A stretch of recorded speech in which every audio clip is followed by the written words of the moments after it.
Miss Hill, I gotta tell you, this book is incredible. It's I'm gonna say this, and this is rare for me. It's one of the top three books I've read all year.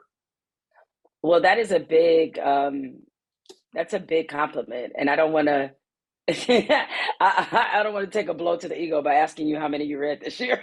I've read So quite I'm a gonna accept it. Don't tell me. I'm just gonna accept what you said. I've read quite a bit. Did you feel like when you were writing this incredible book, did you feel like, man, am I sharing too much here along the way? I actually did not have that feeling. Look, I went into this as a one-time proposition, right? Is that if I'm going to really expose who I am, expose how I got to this position, then I have to be transparent and I have to be honest and raw and vulnerable. Something has always kind of been easy for me to do in writing, which is the opposite of kind of how I am in real life. And I feel like that people glean the biggest lessons when you are being totally open and transparent. And certainly as a journalist, when you want the opportunity to shape your own story, you want to make sure that you are keeping it real with people. I mean, a lot of people have read memoirs and celebrity biographies and left with the sense that they weren't, that the person writing the book or the person the book was written about, like there wasn't any honesty there, or that they were still worried about trying to shape perception instead of just kind of being open and real. Hmm. There was a couple times in this book, I'm going to give this away, I'm going to give my man card away, where I cried. And one of them, and I don't want to overshare this part, so I want people to get out and get the book, but one of them involved your mom and being sexually assaulted. Um, was that hard to dig deep to write some of those stories? And there are a number of them where I'm going all along the way, oh no, or like, here we go, or this is going to turn out better. Did you have some of those moments where you thought, man, I need to go to counseling after this, maybe? Well, to answer the last part and then to go back is that, yeah, I definitely will be meeting with my therapist after this book tour is over, for sure. But the tough part for me is because I talked to my mother extensively about the book. I wanted to make sure that I learned everything that I needed to know about incidents I already knew about. Like my mother sharing the story of being raped is not new and new information. She shared this with me many, many, many, years ago when I was growing up. But I'd only heard a few details. I'd never heard the full story top to bottom. And so this involved me asking her about it, which was tough for me because not only is this my mother, but you're asking somebody about the worst moment or one of the worst Right. moments in her life. And she had a couple, and I had to keep doing that just for to preserve the accuracy of the account that I was trying to tell in the story I was trying to write. So that was very difficult. It wasn't just about me hearing it. Mostly, it's about me putting my mother in a position where she has to revisit it and relive it.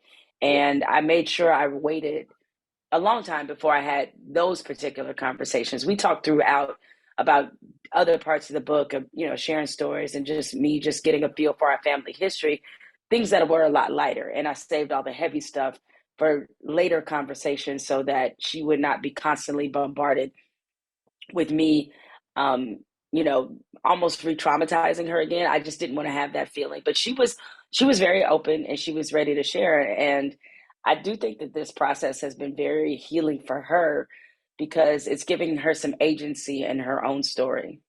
Wow. Page 15, I think, is one of the most important parts of the whole book. There are a lot more important parts here. But you say this: while my love for God has always been consistent, my commitment to church and to being a Christian has always been fleeting. Growing up, I went to church because most of the time I didn't have a choice. I know what that feels like. And at my grandma's house, you go on to say, then you say this: I was fascinated by all this, but frankly, being a Christian felt like a lot of work to me. And I want to say amen on that one. So here's the question: how's your faith now? How's your faith guiding? So my faith is not wavered. I mean, my faith in God is pretty resolute. I do think as I kind of get to in the conflict in this book, I get to sometimes what can be the conflict for you is that everybody's walk looks a lot different. And, I think it was important for me to share how I first came to know God, because I think a lot of us did grow up with being kind of forced to do it. And when you're forced to do it, you don't really understand its power. And you also don't appreciate it either, because somebody else is making you do it, and you see it more as a obligation as opposed to a spiritual experience where you're supposed to get something out of it, where you're supposed to connect with God on a deeper level. So I never really got that when I was in the mode of my grandmother making me go to church, or other family members, as I discussed in the book. Later on, when I got to college and I was able to kind of arrive at a level of spirituality myself, that experience felt a lot differently, because I felt like I chose it. I felt like I sought it, and therefore it was more meaningful. But then there's this other layer too that I think can be complicated for a lot of Christians, where, I know that there's obviously very different views between a biblical worldview and a worldly view. I mean, where you're sort of in one. I mean, you shouldn't have one foot in the other. 2 feet should be in either direction. Is pretty much the way that I was raised. So I do understand that. But there are things that you see and things that you experience and things that you learn about other people that they don't necessarily make you question God. What they do is they bring up all sorts of um, interesting and compelling, complicated dynamics that that churches don't always address. And Yeah. so that was the part where I struggle with, is that what I was seeing in the world and what I was experiencing in my life, and the relationships I had, those things that I was seeing on a regular basis were not either being discussed in church, or they were being discussed in a way that really offered me no comfort or resolution. So it was always a mixed bag for me. And, my mother, my mother has told me this before, and certainly when I've been to church with her as an adult, um, I think she's sensed this spirit in me, as is other people, is that part of being a journalist is that you question by Yeah. authority by nature. Yeah. It's what you do. It is so. In some respects, there was going to always be a little bit of oil and water to my walk, which I'm okay with, because again, I don't put that on God. I put that on me, or I put that on maybe some of the sort of spiritual situations that I've been in. My wife bought your book before I did. And so literally, I don't know how she got the copy. I think our bookstore really put it out before it was had been put out. And so Yeah. she came home going, I think, I mean, she read it. She goes, I think we have a little journalist in our home. Our daughter's 9. And I said, why is that? She goes, she reminds me just like her. And I said, that's the nature of being a journalist. So I got this question. What does writing do for you? Because your work, I mean, I've been telling all my friends about your Herschel Walker piece. I live here, the Atlanta area. And I have probably retweeted and given that piece out more times than what I probably should. What does writing do for you? Like, what makes you come alive when you're doing it?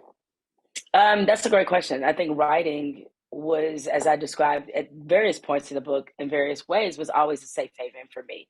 Mm, And one of the reasons early on, before I became a professional journalist, or even began to pursue a career in journalism, I should say, I was drawn to fiction writing, because fiction writing allows you to create the world you want to create. It gives you a lot of freedom, autonomy, agency as well. There is agency in both fiction writing and in journalism. The entire raised on as a journalist is that journalists are supposed to comfort the afflicted and afflict the comfortable. And yeah. so there's a yeoman's work in this, in the sense that, I know that there's some flashier elements of journalism. I've certainly lived them, having been on TV and been at ESPN. But at the root of it, journalism is very much a working class profession. It's very much a thankless profession, a thankless profession. And I think the power that it gives you is that you understand how, just by telling the truth, seeking the truth, exposing the truth, you can really impact people's lives. You can change the world. I mean, you think about, say, a journalist like Ida B. Wells. Yeah. and the reporting that she did. Yeah, the reporting that she did on lynching and how she exposed this country for being hypocritical and exposed a lot of people who didn't know about the horrors of lynching. She did that through her pen. Mm. And so there is not just a power in it, there's just an innate responsibility. I mean, you brought up Herschel Walker. I mean, right now we're in a very precarious time in our history. Our democracy feels like it's falling off a cliff. It really does. And the what's essential to a democracy is a free press that's allowed to, as I like to say, call a thing a thing. And right now journalism feels a little contaminated because there is an aversion to the truth. We are flooded with misinformation all the time, and so even great journalists are up against the behemoth of social media Mm. and misinformation, and it gets very difficult. But yeah, I think I was drawn to journalism because, as you have read in my story, there is something about fighting for the voiceless, fighting for the people who are not in a position to fight, that is very appealing to me. I was once that person. I've certainly lived a life where other people around me were those people.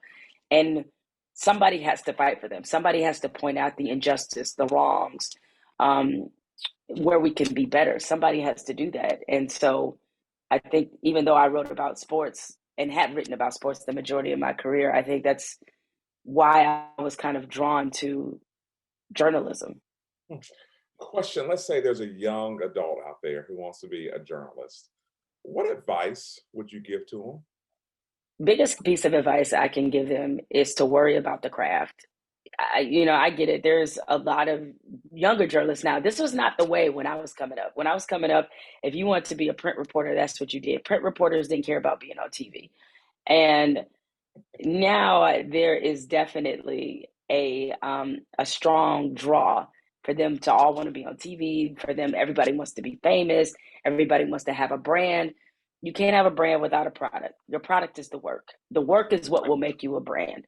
Right. And Wow. if you're dedicated to your development, to getting better, to understanding the nuances of this profession, understanding the responsibility of this profession, all those things you imagine for yourself, you will get those things.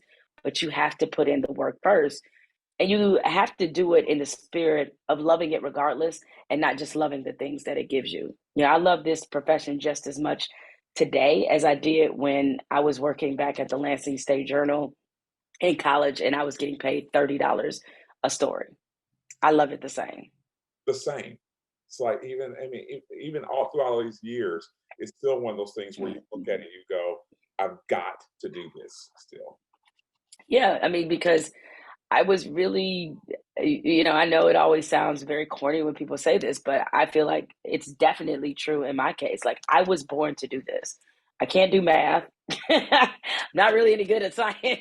Yes, same here. You know what I'm saying? Those are not my strong suits, but Yeah. I love to critically think. I love to read.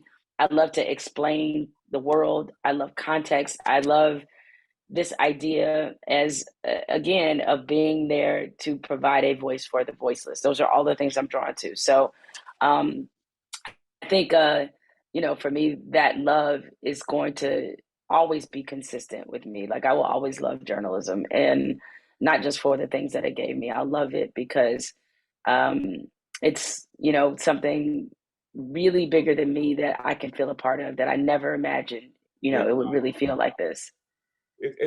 I think, I don't know about you, I think it allows you to walk into rooms and have conversations with people that you would never have in any other profession. I I mean, think that is very fair to say because a lot of journalism is by the seat of your pants. yes, Okay. definitely, You are definitely is often thrown into situations where you don't know something, you don't know somebody, and you just got to make it work. So it is a profession for those who are great at thinking quickly on your feet. it is. Last three questions. Here's the first one. James, what did he teach you about life? And I'm giving, and that's a teaser out there. So I want folks to go and get the book to read about James. What did he teach you about life? And I just to explain the relationship, you're talking about my first stepfather. I think one of the main things is that he introduced me to something that would always be a staple and a cornerstone of who I am. He introduced me to learning. One of the best ways to learn is through reading. And it's because of him that I had such a tremendous love of reading. You know, he read to me all the time, always encouraged me to read books, took me to the library. Like the books were books are a way to explore the world without ever getting on a plane. It's a way to learn about people without ever talking to people that represent different walks of life. The amount of not just knowledge, but the amount of curiosity that a book can stoke is really indescribable. And so that was the main thing he introduced into my life, which is one of the real core elements to why I went on to choose doing what I do. When you get ready to write, when you got ready to write this great book, or the Herschel Walker piece, is there some type of exercise that you do before you let your hands like touch the keypad? Like, what takes place? I wish I was that intentional, and I really do. I wish I could tell you that I had this blueprint for whatever genius you may Yeah. think that I possess. I do not, and a lot of it is, I do believe that when you're constructing a column, or in this case, constructing a book, it kind of starts in your mind, and so I- I'm thinking about pieces I have to write, and when I was writing the book, parts of the book when I'm not sitting in front of my computer. Like I don't just start thinking and organizing how I want to say things or what I want to say when I sit before a computer. I start the process long before that. I could be in the shower, I could be in bed at night, and I'm thinking about, you know what would go really good in chapter 7, and work that entire literary problem out in my mind, and then bring it to the page. So that part is important. I'm also somebody who likes to have something to write to. So usually I write to like Young and the Restless, my favorite show and guilty pleasure. It's like, Serious? Like, I would never oh think yeah, that. no, Young and I've been a Young and the Restless fan for probably over 25 years, like easily half my life. I oh, DVR every day. I watch it. It's the best thing to write to because I wow. could just write and be deep in a thought, and I'll look up. I'm like, oh, so Sharon, oh, she got pregnant by that other dude. See, and then just go back to whatever I was writing about. It's such a stress relief for me, that I just, yeah, it's my favorite show to write to because I always think that writers have some soundtrack they write to, be it a TV show, Yeah. actual music. I know very few writers. I'm sure they exist, but I know very few writers who write to just absolute silence. Yeah, like I have to push myself up to the desk. So I have a good friend of mine who takes off his shoes and he goes, "Man, when I'm typing, I feel like I'm worshiping." And I am like, Mm. "That is so not me. That is so deep." I'm so glad that you. I feel like I'm doing the complete opposite of that time. But seriously, last question: when you hit send on this incredible book, I keep holding up almost as if you don't know what it looks like. When you hit send on this, did you feel like you said everything that you wanted to say when you sent it in? That's a tough question to ask a writer, and maybe I'll just limit it to me. That's a tough question to ask me because I do think what you have to resist to make you effective is to always, it's good and bad. It's like the good thing is that you always think you can make something better. The bad thing is that you always think you can make something better because it could be perfect and you can wind up, really kind of jumbling up something that you really didn't want to jumble. When I actually sent it into my book editor and realized I went through numerous versions. My first draft was 400 pages. Okay, so Wow.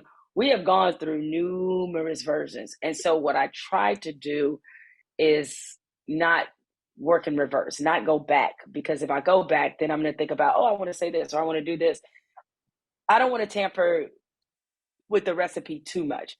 So I had to, in many ways, fight some instincts, and also, sometimes add some things. So even now, the book is published; it's available wherever books are sold, and I, still can think of things that I could have added to chapter 8.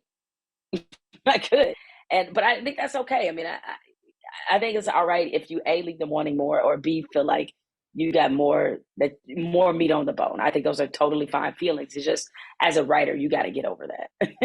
Well, I gotta tell you, I mean, it's an incredible book. My wife actually just bought some for Christmas for some people. Love it. And I told her, "You please sit down a little bit because Michelle Obama book is coming out. You're gonna want to buy more of those too. So let's just tamper this."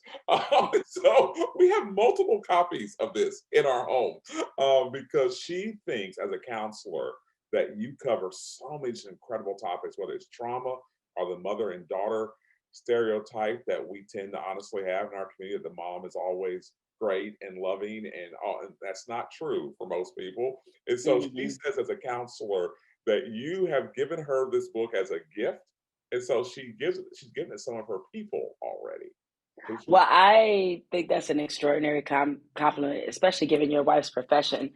And listen, because I do it all the time because I get a lot of books.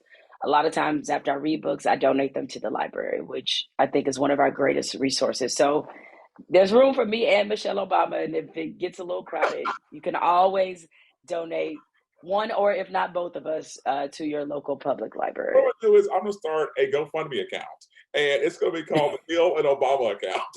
You know, say, hey, I'm trying to buy all my friends these books.